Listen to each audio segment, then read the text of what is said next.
প্রথম আলো নিয়ে দুটো বিষয়ে কথা বলবো। একটু খেয়াল করে শুনবেন। প্রথম আলো গতকাল একটা শিরোনাম করেছে পত্রিকায় যে ধর্ষণ ও নিপীড়নের বিরুদ্ধে বাংলাদেশ।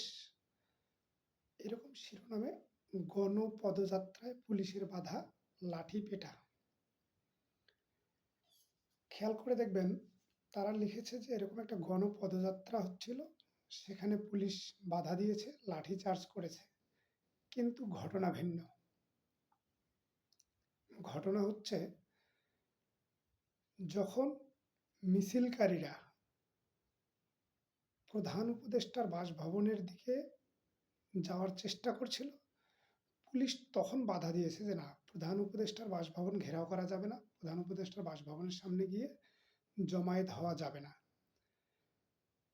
পুলিশ যখন তাদেরকে বাধা দেয় তখন তারা পুলিশকে ঠেলে সামনে যাওয়ার চেষ্টা করে। আপনারা ভিডিওগুলো দেখলে খেয়াল করবেন, পুলিশ তাদেরকে মানে প্রতিরোধ করার সময় তারা পুলিশকে বল প্রয়োগ করে ঠেলে সামনের দিকে এগোতে চায়। যখন পুলিশের ওপর মৃদু বল প্রয়োগ করা হয়েছে, তারা কিন্তু লাঠিসোঁটা নিয়ে যায়নি। শক্তিশালীভাবে বল প্রয়োগ পুলিশের ওপর করতে পারেনি। তারা হাত দিয়ে পুলিশকে যতটুকু সম্ভব প্রতিরোধ করে সামনে এগিয়ে যাওয়ার চেষ্টা করেছে। এই বল প্রয়োগের ফলে পুলিশ তাদের উপর লাঠিচার্জ শুরু করেছে। প্রথম আলোর শিরোনামের সাথে যেটা সাংঘর্ষিক, সেটা হচ্ছে পুলিশ কোনো সাধারণ মিছিলে বা গণপদযাত্রায় লাঠিচার্জ করে নাই, একটা পর্যায়ে গিয়ে লাঠিচার্জ করছে। দ্বিতীয় বিষয় হচ্ছে পুলিশের অনলাইনে যে নিউজগুলো করেছে সেগুলোতে ছবিগুলো দিয়েছে, দেখবেন পুলিশ যে মারতেছে, পুলিশ সহিংসতা দেখাচ্ছে, এই ফটোগুলো প্রথম আলো ছাপিয়েছে। পুলিশের ওপর যে বল প্রয়োগ হয়েছিল প্রথমে, এই ফটো বা ভিডিও কোনোটাই প্রথম আলো ছাপে নাই বা প্রচার করে নাই।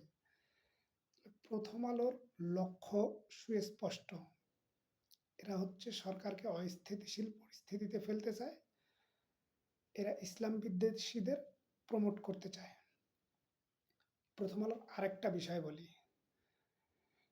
প্রথম আলো ক্রমাগত আদালত চত্বরে পলক, মেনন, ইনু সহ আওয়ামী লীগের যেসব নেতাকে নেওয়া হচ্ছে সেগুলোর ফিচার ছাড়ছে, সেগুলো নিয়ে ধারাবাহিকভাবে রিপোর্ট করতেছে। এটা ভালো কথা, কিন্তু সবগুলো রিপোর্টে দেখবেন তাদেরকে প্রমোট করা হচ্ছে তাদের বিভিন্ন বিষয় নিয়ে।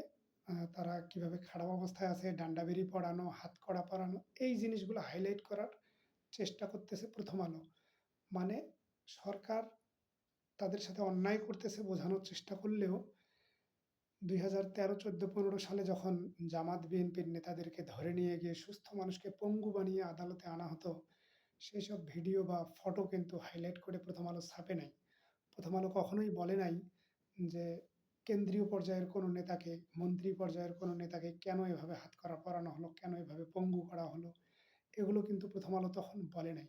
কিন্তু এখন প্রশ্ন করতেছে কেন এরকম মন্ত্রী পর্যায়ের নেতাকে হাতকড়া পরানো হচ্ছে, আদালতে কেন এভাবে আনা হচ্ছে।